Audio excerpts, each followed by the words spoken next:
प्रिय भक्तों, अगर आप भी चाहते हैं कि आप शनि देव की कुदृष्टि से बचे रहें और आपको शनि देव की सिर्फ आशीर्वाद और असीम कृपा ही प्राप्त हो, तो आप इस महामंत्र का जाप अवश्य करें। इस मंत्र के नियमित 108 बार जाप करने से नकारात्मक ऊर्जा और बुरी शक्तियां समाप्त होती हैं। काला जादू, टोना टोटका और तंत्र बाधा, काला जादू, टोना टोटका और तंत्र बाधा का नाश होता है। व्यक्ति का तेज और आत्मविश्वास बढ़ता है और साथ ही शनि देव की कृपा से उसे अथाह धन की प्राप्ति होती है। इसलिए प्यारे भक्तों, आप इस महामंत्र का जाप अवश्य करें। जिस भी भक्त ने आज तक इस महामंत्र का जाप किया है, उसे सिर्फ शनि देव की असीम कृपा ही प्राप्त हुई है। इसलिए प्यारे भक्तों, आप इस महामंत्र का जाप अवश्य करें। यह मंत्र बहुत ही शक्तिशाली और प्रबल मंत्र है।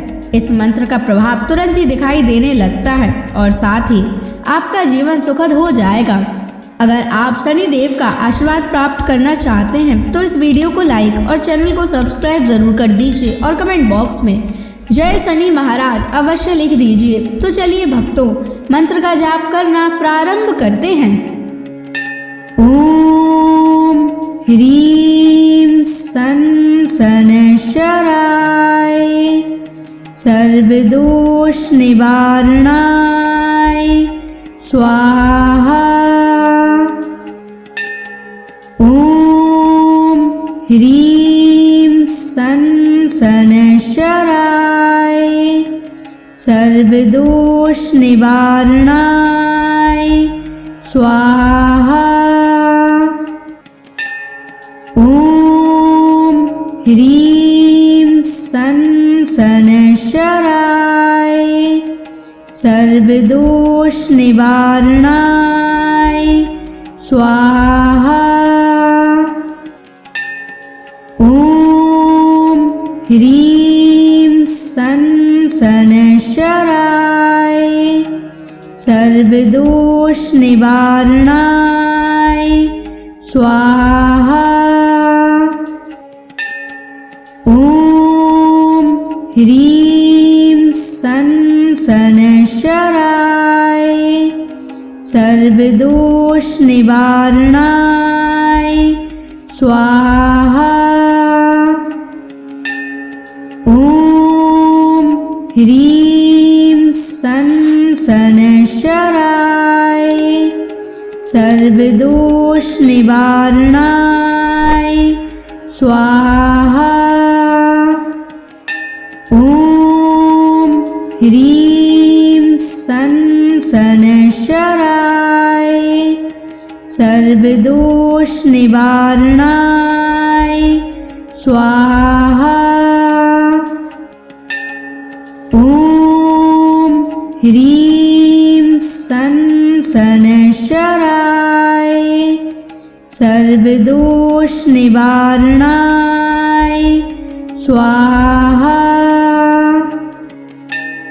ओम ह्रीं सन शनैश्चराय सर्वदोष निवारणाय स्वाहा। ओम ह्रीं सन शनैश्चराय सर्वदोष निवारणाय स्वाहा। ओम ह्रीं सन शनैश्चराय सर्वदोष निवारणाय स्वाहा। ओम ह्रीं सन शनैश्चराय सर्वदोष निवारणाय स्वाहा। ओम ह्रीं सन शनैश्चराय सर्वदोष निवारणाय स्वाहा।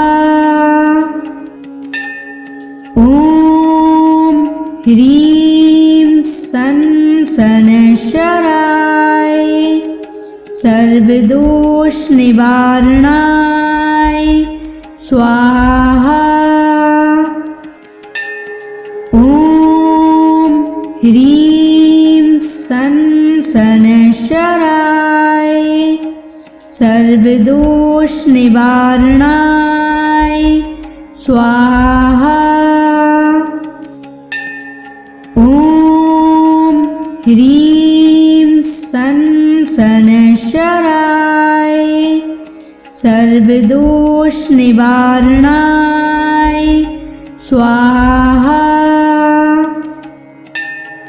ॐ ह्रीं सन् शनैश्चराय सर्वदोषनिवारणाय स्वाहा। ॐ ह्रीं सन् शनैश्चराय सर्वदोषनिवारणाय स्वाहा। ॐ ह्रीं सन् शनैश्चराय सर्वदोषनिवारणाय स्वाहा। ॐ ह्रीं सन् शनैश्चराय सर्वदोषनिवारणाय स्वाहा। ॐ ह्रीं सन् शनैश्चराय सर्वदोषनिवारणाय स्वाहा। ॐ ह्रीं सन् शनैश्चराय सर्वदोषनिवारणाय स्वाहा। ॐ ह्रीं सन् शनैश्चराय सर्वदोषनिवारणाय स्वाहा। ॐ ह्रीं सन् शनैश्चराय सर्वदोषनिवारणाय स्वाहा। ॐ ह्रीं सन् शनैश्चराय सर्वदोषनिवारणाय स्वाहा। ॐ ह्रीं सन् शनैश्चराय सर्वदोषनिवारणाय स्वाहा। ॐ ह्रीं सन् शनैश्चराय सर्वदोषनिवारणाय स्वाहा। ॐ ह्रीं सन् शनैश्चराय सर्वदोषनिवारणाय स्वाहा। ॐ ह्रीं सन् शनैश्चराय सर्वदोषनिवारणाय स्वाहा। ॐ ह्रीं सन् शनैश्चराय सर्वदोषनिवारणाय स्वाहा। ॐ ह्रीं सन् शनैश्चराय सर्वदोषनिवारणाय स्वाहा। ॐ ह्रीं सन् शनैश्चराय सर्वदोषनिवारणाय स्वाहा। ॐ ह्रीं सन् सनशराय सर्वदोष निवारणाय स्वाहा। ॐ ह्रीं सनशराय सर्वदोष निवारणाय स्वाहा। ॐ ह्रीं सनशराय सर्वदोष निवारणाय स्वाहा। ॐ ह्रीं सनशराय सर्वदोष निवारणाय स्वाहा। ॐ ह्रीं सनशराय सर्वदोष निवारणाय स्वाहा। ॐ ह्रीं सनशराय सर्वदोष निवारणाय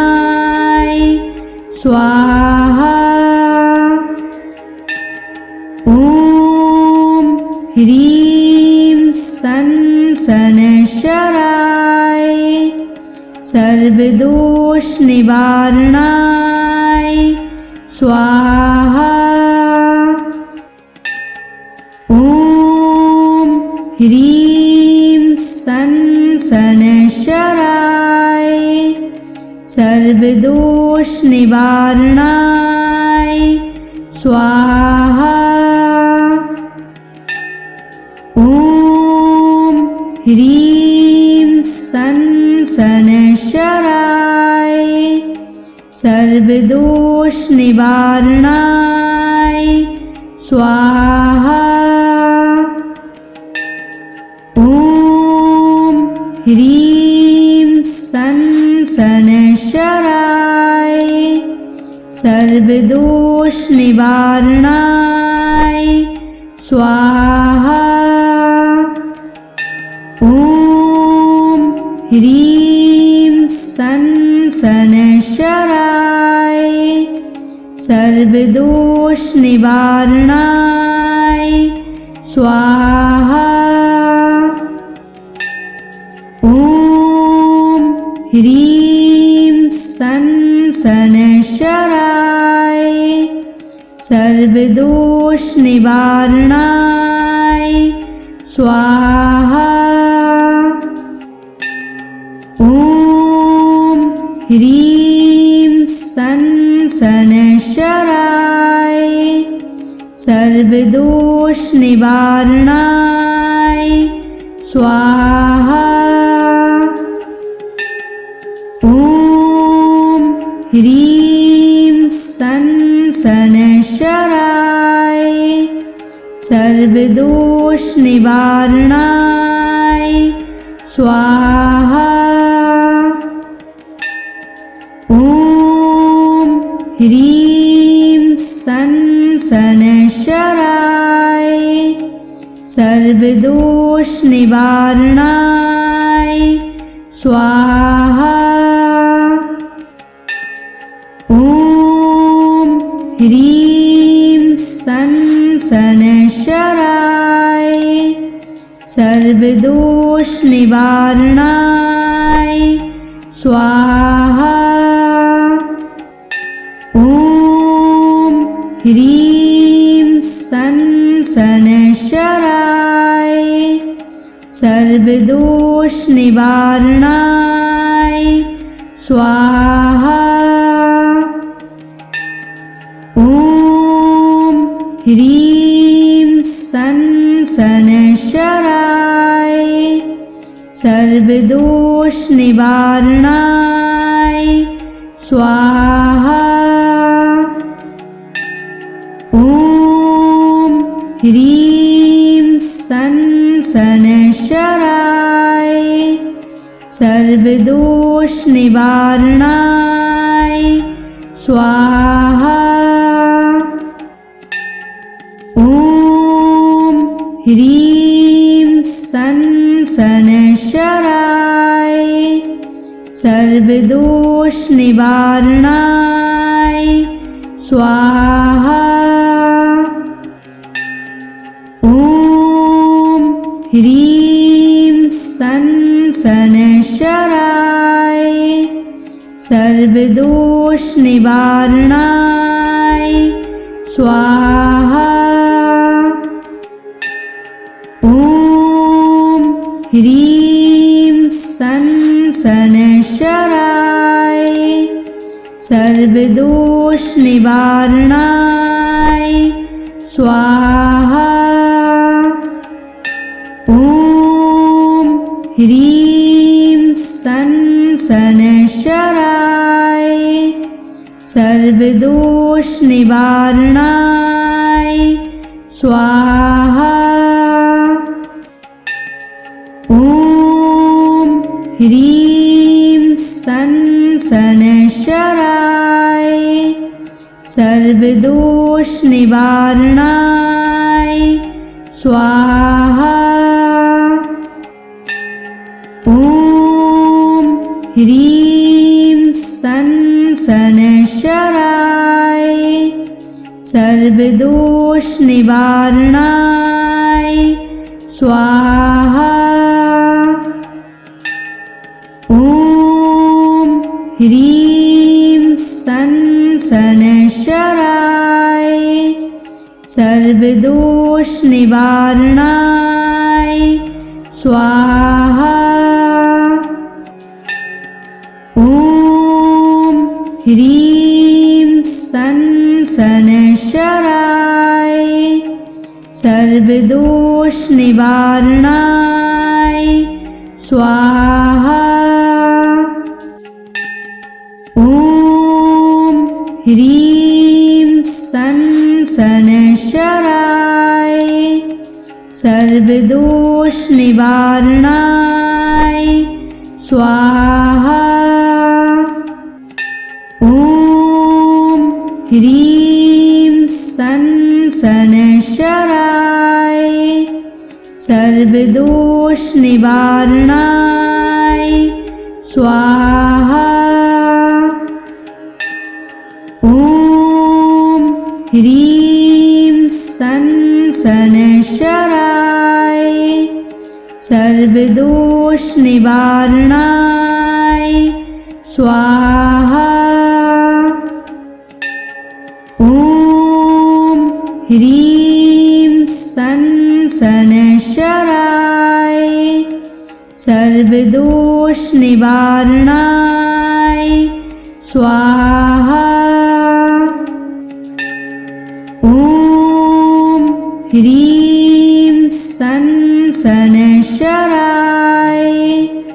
सर्वदोष निवारणाय स्वाहा। ॐ ह्रीं सन शनैश्चराय सर्वदोष निवारणाय स्वाहा। ॐ ह्रीं सन शनैश्चराय सर्वदोष निवारणाय स्वाहा। ॐ ह्रीं सन शनैश्चराय सर्वदोष निवारणाय स्वाहा। ॐ ह्रीं सन शनैश्चराय सर्वदोष निवारणाय स्वाहा। ॐ ह्रीं सन शनैश्चराय सर्वदोष निवारणाय स्वाहा। ॐ ह्रीं सन शनैश्चराय सर्वदोष निवारणाय स्वाहा। ॐ ह्रीं सन् शनैश्चराय सर्वदोषनिवारणाय स्वाहा। ॐ ह्रीं सन् शनैश्चराय सर्वदोषनिवारणाय स्वाहा। ॐ ह्रीं सन् शनैश्चराय सर्वदोषनिवारणाय स्वाहा। ॐ ह्रीं सन् शनैश्चराय सर्वदोषनिवारणाय स्वाहा। ॐ ह्रीं सन् शनैश्चराय सर्वदोषनिवारणाय स्वाहा। ॐ ह्रीं सन् शनैश्चराय सर्वदोषनिवारणाय स्वाहा। ॐ ह्रीं सन् शनैश्चराय सर्वदोषनिवारणाय स्वाहा। ॐ ह्रीं सन् शनैश्चराय सर्वदोषनिवारणाय स्वाहा। ॐ ह्रीं सन् शनैश्चराय सर्वदोषनिवारणाय स्वाहा। ॐ ह्रीं सन् शनैश्चराय सर्वदोषनिवारणाय स्वाहा। ॐ ह्रीं सन् शनैश्चराय सर्वदोषनिवारणाय स्वाहा। ॐ ह्रीं सन् शनैश्चराय सर्वदोषनिवारणाय स्वाहा। ॐ ह्रीं सन् शनैश्चराय सर्वदोषनिवारणाय स्वाहा। ॐ ह्रीं सन् शनैश्चराय सर्वदोषनिवारणाय स्वाहा। ॐ ह्रीं सन् शनैश्चराय सर्वदोषनिवारणाय स्वाहा। ॐ ह्रीं सन् शनैश्चराय सर्वदोषनिवारणाय स्वाहा। ॐ ह्रीं सन् शनैश्चराय सर्वदोषनिवारणाय स्वाहा। ॐ ह्रीं सन् शनैश्चराय सर्वदोषनिवारणाय स्वाहा। ॐ ह्रीं सन् शनैश्चराय सर्वदोष निवारणाय स्वाहा। ॐ ह्रीं सं शनैश्चराय सर्वदोष निवारणाय स्वाहा।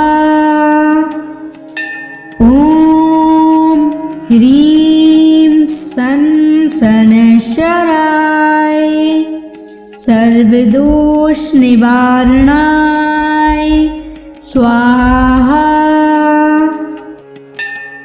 ॐ ह्रीं सं शनैश्चराय सर्वदोष निवारणाय स्वाहा। ॐ ह्रीं सं शनैश्चराय सर्वदोष निवारणाय स्वाहा। ॐ ह्रीं सं शनैश्चराय सर्वदोष निवारणाय स्वाहा।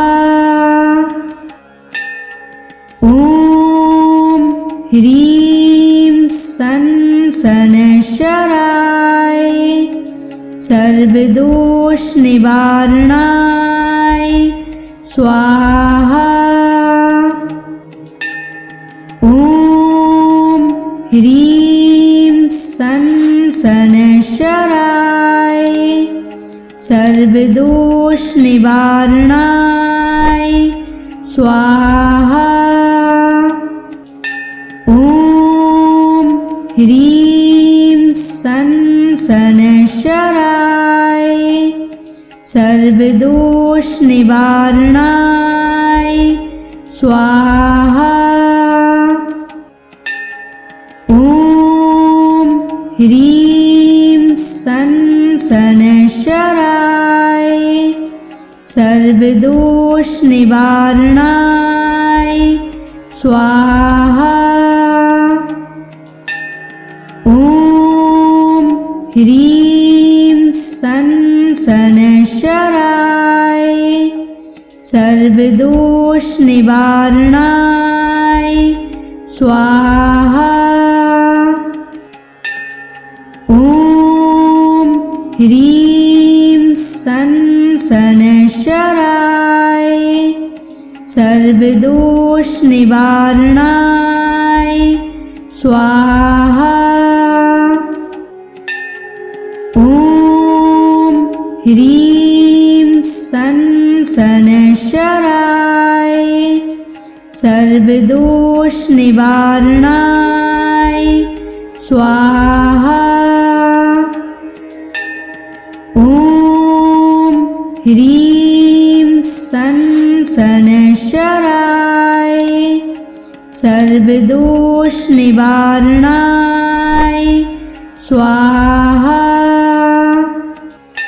ॐ ह्रीं सं शनैश्चराय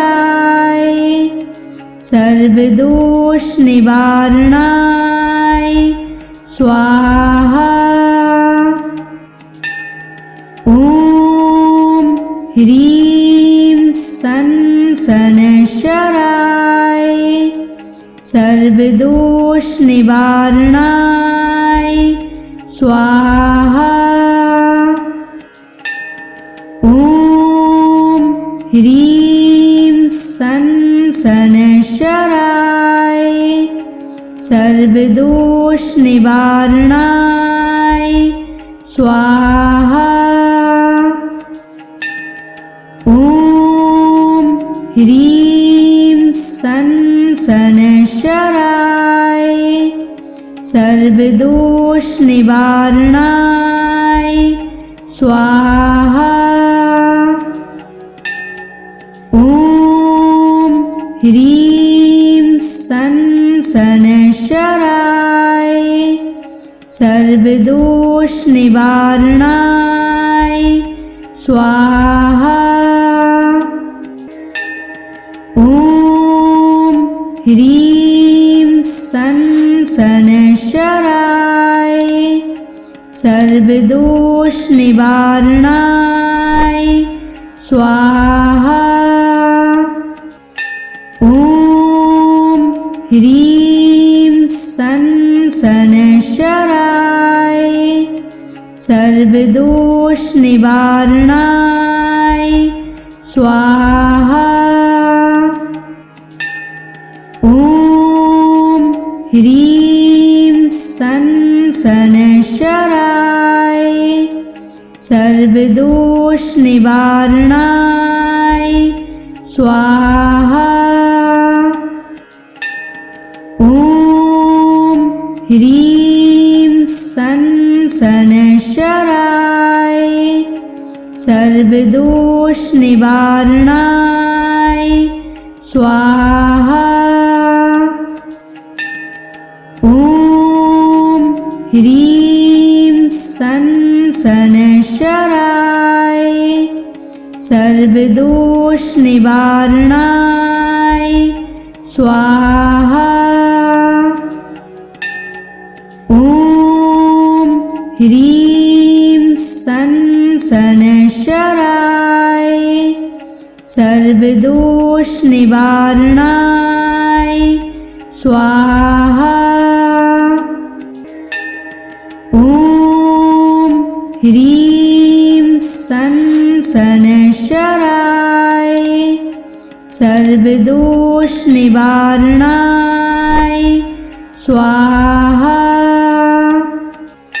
ॐ ह्रीं सन शनैश्चराय सर्वदोष निवारणाय स्वाहा। ॐ ह्रीं सन शनैश्चराय सर्वदोष निवारणाय स्वाहा। ॐ ह्रीं सन शनैश्चराय सर्वदोष निवारणाय स्वाहा। ॐ ह्रीं सन शनैश्चराय सर्वदोष निवारणाय स्वाहा। ॐ ह्रीं सन शनैश्चराय सर्वदोष निवारणाय स्वाहा। ॐ ह्रीं सन शनैश्चराय सर्वदोष निवारणाय स्वाहा। ॐ ह्रीं सन शनैश्चराय सर्वदोष निवारणाय स्वाहा। ॐ ह्रीं सन शनैश्चराय सर्वदोष निवारणाय स्वाहा। ॐ ह्रीं सन शनैश्चराय सर्वदोष निवारणाय स्वाहा। ॐ ह्रीं सन शनैश्चराय सर्वदोष निवारणाय स्वाहा। ॐ ह्रीं सन शनैश्चराय सर्वदोष निवारणाय स्वाहा। ॐ ह्रीं सन शनैश्चराय सर्वदोष निवारणाय स्वाहा। ॐ ह्रीं सन् शनैश्चराय सर्वदोषनिवारणाय स्वाहा। ॐ ह्रीं सन् शनैश्चराय सर्वदोषनिवारणाय स्वाहा। ॐ ह्रीं सन् शनैश्चराय सर्वदोषनिवारणाय स्वाहा।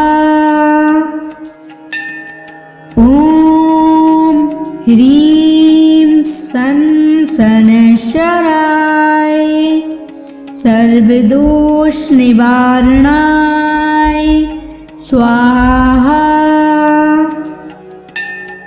ॐ ह्रीं सन् शनैश्चराय सर्वदोषनिवारणाय